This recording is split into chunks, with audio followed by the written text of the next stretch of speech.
Hello everyone, welcome back to our channel Silent Scholar. तो आज हम पढ़ने वाले हैं यानी हम शुरुआत करने वाले हैं हमारे 11th क्लास की केमिस्ट्री का first chapter, that is some basic concept of chemistry.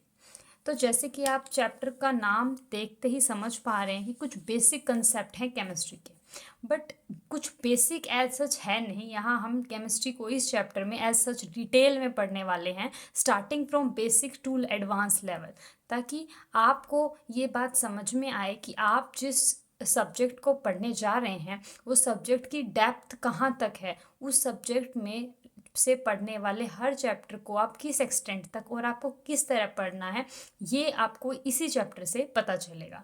ये आपका बेसिक चैप्टर है। So I will do my best ताकि आपको बेस्ट से बेस्ट कॉन्सेप्ट मिले। इसके लिए मैं आपको complete notes and short notes भी अवेलेबल कराऊंगी विद न्यूमेरिकल्स, ताकि आपको एक रेफरेंस मिले कि आपको किस तरीके से चीज़ों को पढ़ना है, लिखना है और समझना है।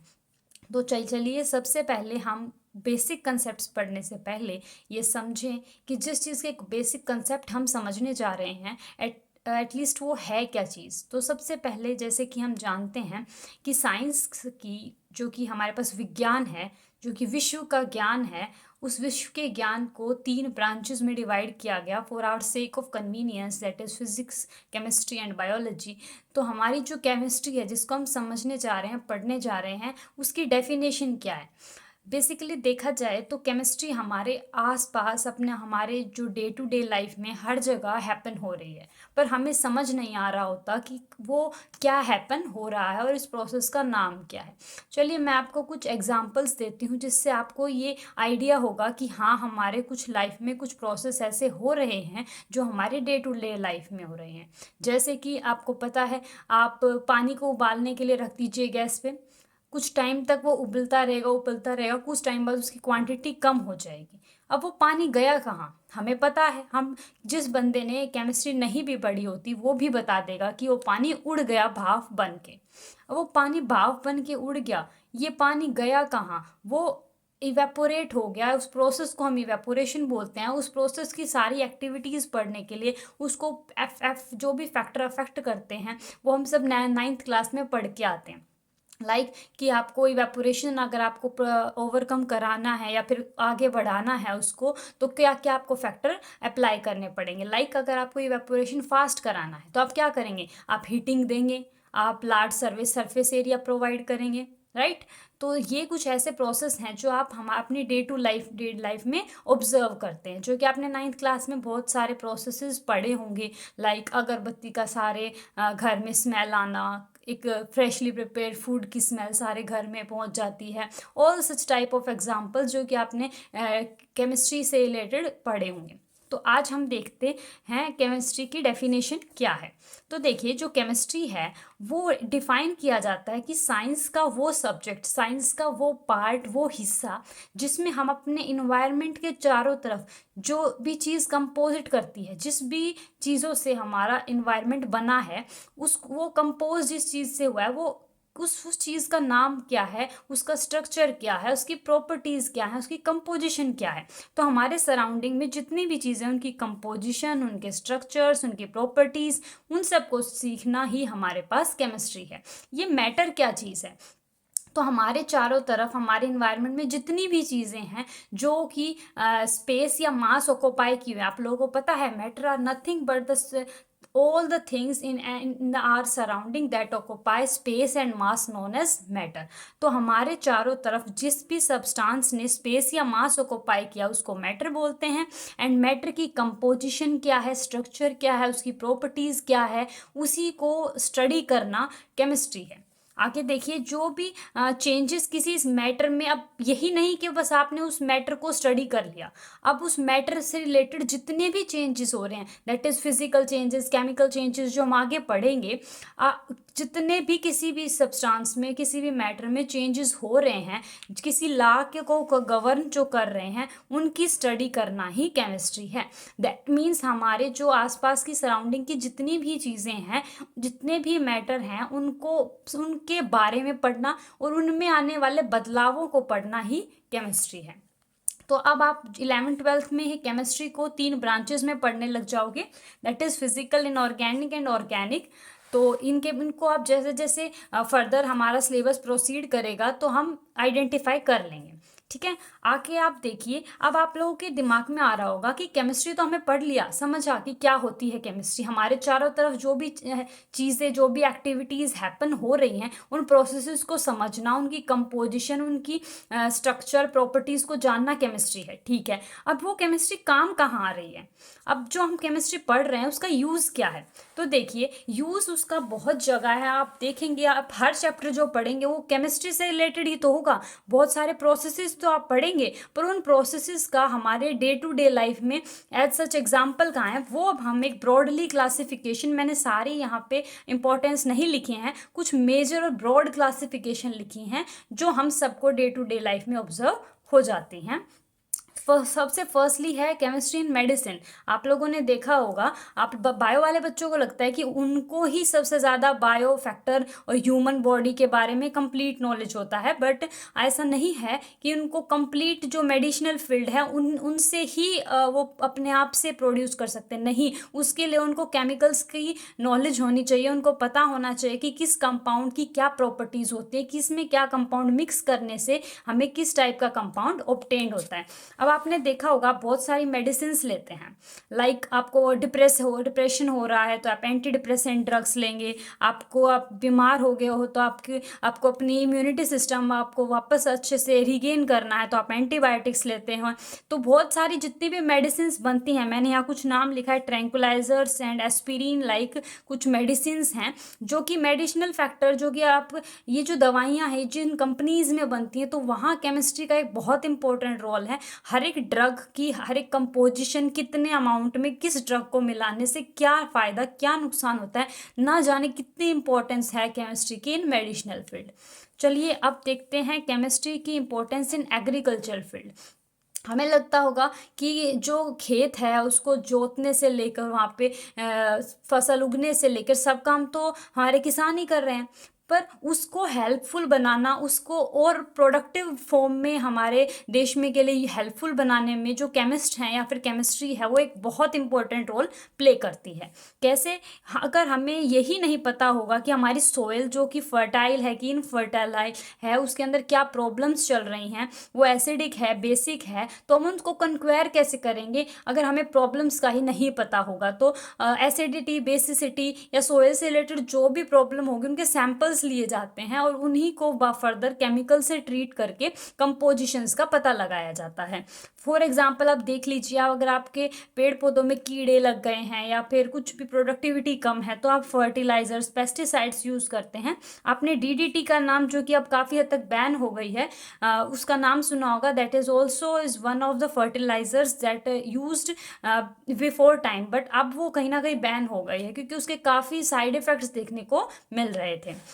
आगे देखिए, केमिस्ट्री इन इंडस्ट्री। अब जो काफ़ी इंडस्ट्रीज़ होती है, अब आप लोग सोच रहे होंगे इंडस्ट्रीज़ कौन कौन सी इंडस्ट्री, बहुत सारी इंडस्ट्रीज़ होती हैं, paper industry, sugar industry, material industry, और ना जाने कितनी सारी इंडस्ट्री हैं जिनके अंदर एक सेक्टर, एक जो कंपनी है वो सिर्फ किसी एक डिपार्टमेंट से नहीं बनती, बहुत सारे डिपार्टमेंट्स होते हैं जिनमें से एक मेजर डिपार्टमेंट केमिस्ट्री का, केमिस्ट का डिपार्टमेंट होता है, जो किसी की सब्सटेंस की, किसी भी चीज़ की आप प्रोडक्शन कर रहे हो तो उससे रिलेटेड निकलने वाले केमिकल कंपोजिशंस को स्टडी करना, या वहाँ से आपको क्या हजार्डियस प्रोडक्ट्स निकल रहे हैं उनके बारे में स्टडी करना, उनको रोकना, तो एक केमिस्ट की रिस्पॉन्सिबिलिटी होती है। एंड वो केमिस्ट क्या करेगा, अगर उसको केमिस्ट्री की नॉलेज ही नहीं होगी तो वो हेल्प नहीं कर पाएगा। तो केमिस्ट्री देखिए कितना हेल्पफुल रोल हमारे पास प्ले कर रही है।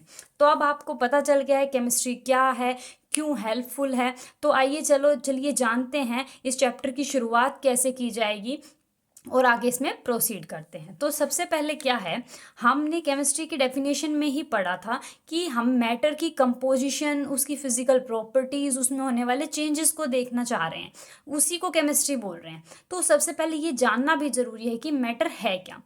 9th में वैसे आप पढ़ चुके हैं मैटर, उसकी क्लासिफिकेशन। सो हम एक ब्रॉड सा आइडिया लेके चलेंगे ताकि आपको ये चैप्टर पढ़ने में आसानी हो जाए, और हम एक ओवरव्यू लेके चलेंगे, राइट। तो मैटर हमारे पास वो चीज़ जो कि स्पेस एंड मास ऑक्युपाई करती है, उसको हम बोलते हैं मैटर। कोई भी would, book, water, air, petrol, जितनी भी चीज़ें हैं वो मैटर की कैटेगरी में आते हैं। जितनी भी चीज़ें आप अपनी चारों तरफ देख रहे हैं that is nothing but matter. इसमें लिविंग, नॉन लिविंग हर चीज़ इंक्लूड हो जाती है। अब आपके पास देखिए इसकी कुछ क्लासिफिकेशंस हैं कि हमारे पास मैटर क्या है और उसको कैसे क्लासिफाई किया गया है।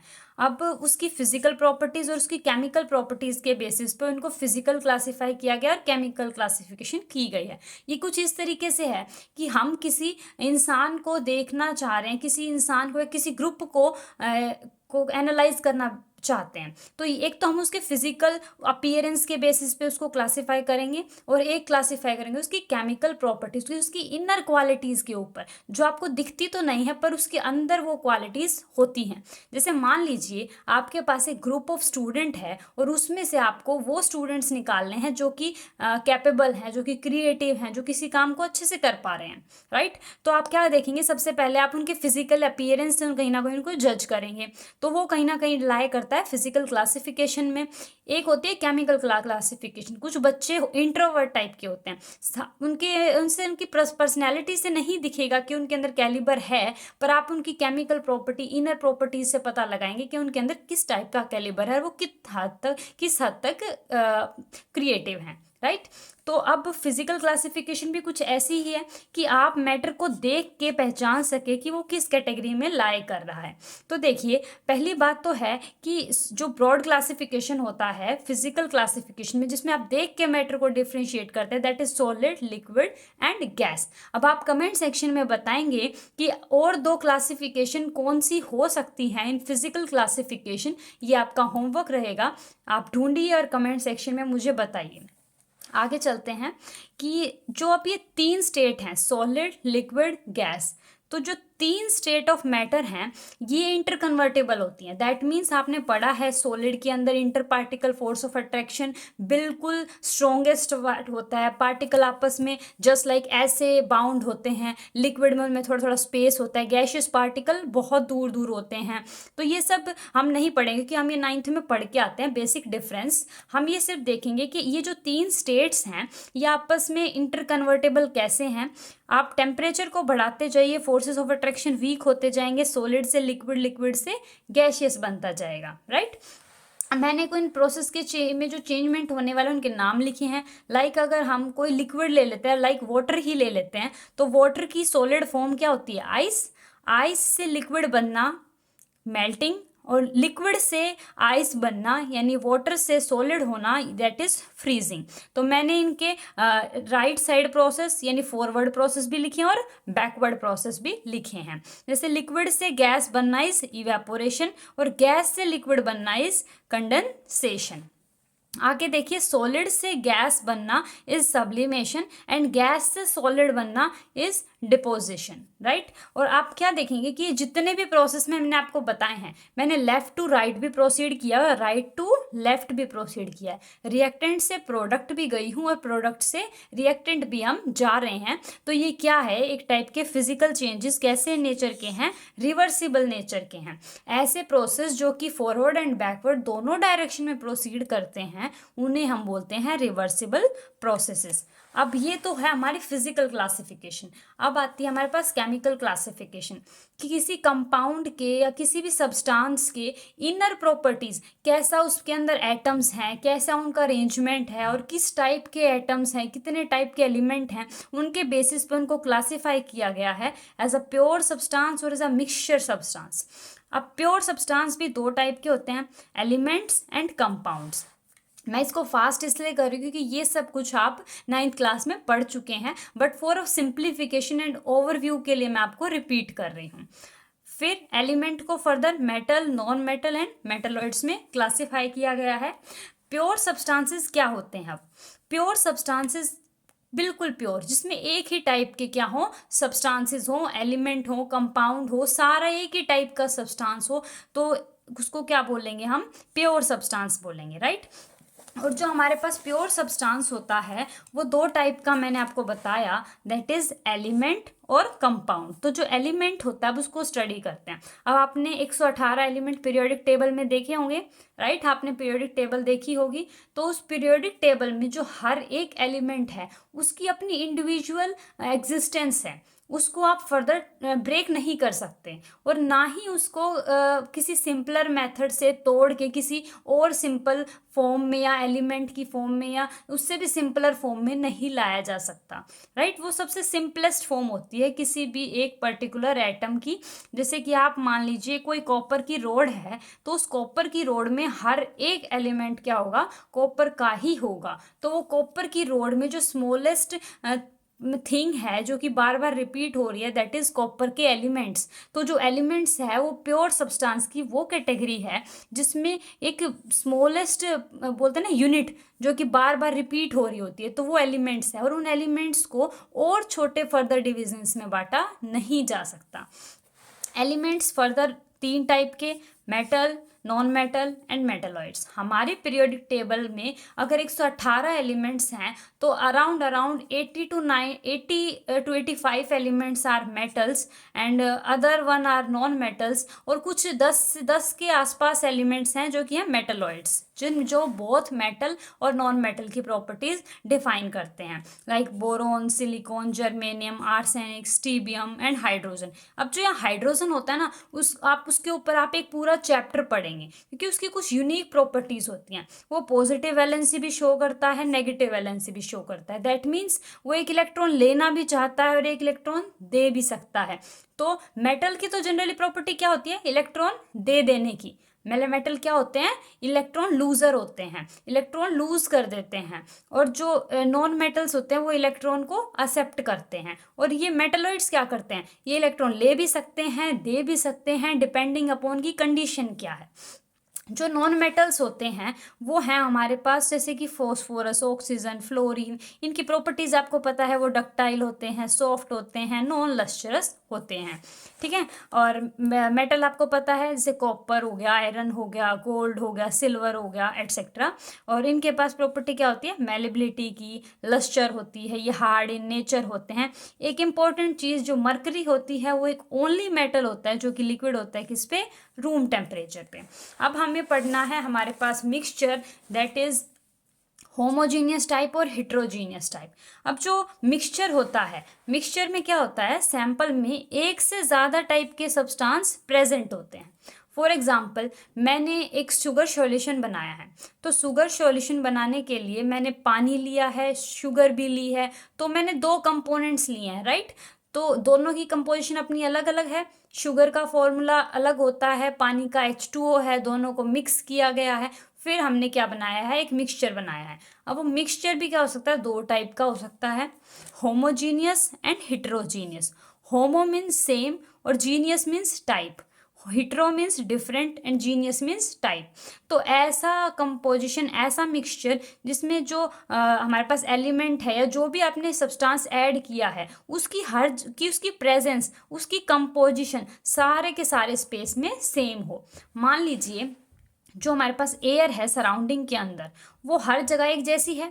ये तो है नहीं कि आप अपने घर बैठे हो तो आपको नाइट्रोजन ज़्यादा मिल रही है, ऑक्सीजन ज़्यादा मिल रही है, बाहर जा रहे हो तो कम मिल रही है, वो बात अलग है। हम थोड़ा बाहर जाते हैं, ओपन इन्वायरमेंट में जाते हैं तो हमें फ्रेशनेस ज़्यादा फील होती है। बट जो एक्सटेंट ऑफ गैसेज है या जो एयर के अंदर जो अमाउंट है वो फिक्स रहती है। वो ये नहीं है कि किसी एक पर्टिकुलर जगह पे ज़्यादा या कम होती रहती है। या फिर आप मान लीजिए कि आपने किसी शुगर सॉल्यूशन को लिया है जो कि क्या है?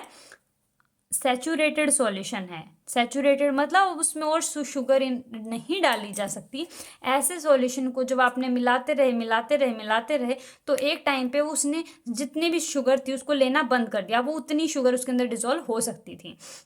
तो अब अगर आप शुगर पार्टिकल का हर जगह कंपोजिशन देखेंगे तो फिक्स होगी। अब ऐसा तो नहीं होता कि आप अगर शुगर कंप्लीटली डिसॉल्व हो चुकी है तो हर जगह सेम मिठास आएगी। अब ये नहीं होगा कि आप शुरुआत में पानी पी रहे हैं तो आपको ज़्यादा मीठा लग रहा है, धीरे धीरे करते करते आपको कम मीठा लग रहा है, ऐसा कुछ नहीं होगा। पानी हर जगह आपको कैसा लगेगा, सेम मीठा लगेगा। That is known as the homogeneous property of a mixture.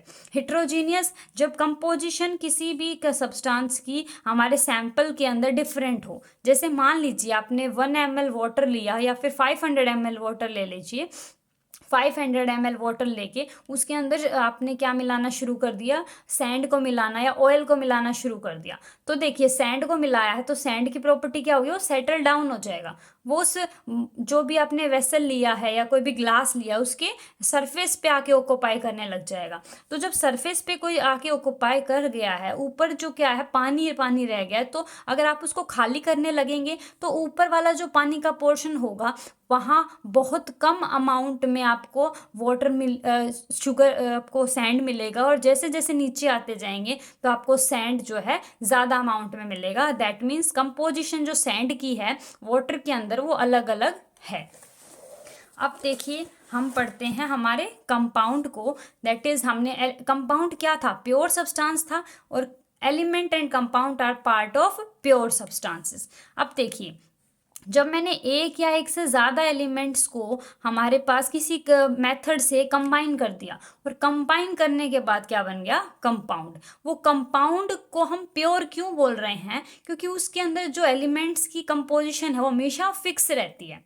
अब मैं ऐसा क्यों बोल रही हूँ, मैं आपको एग्जाम्पल से समझाती हूँ कि आपके पास जो प्रोपोर्शन है उन एलिमेंट्स का बाय मास वो हमेशा क्या फिक्स्ड रहता है। आप चाहे उसको किसी भी मेथड से प्रिपेयर कर लीजिए। अब आप चाहे पानी को आप रिवर का वाटर लीजिए, टैप वाटर लीजिए या कहीं का भी पानी लीजिए, उस पानी में हमेशा H2O का फॉर्मूला होगा।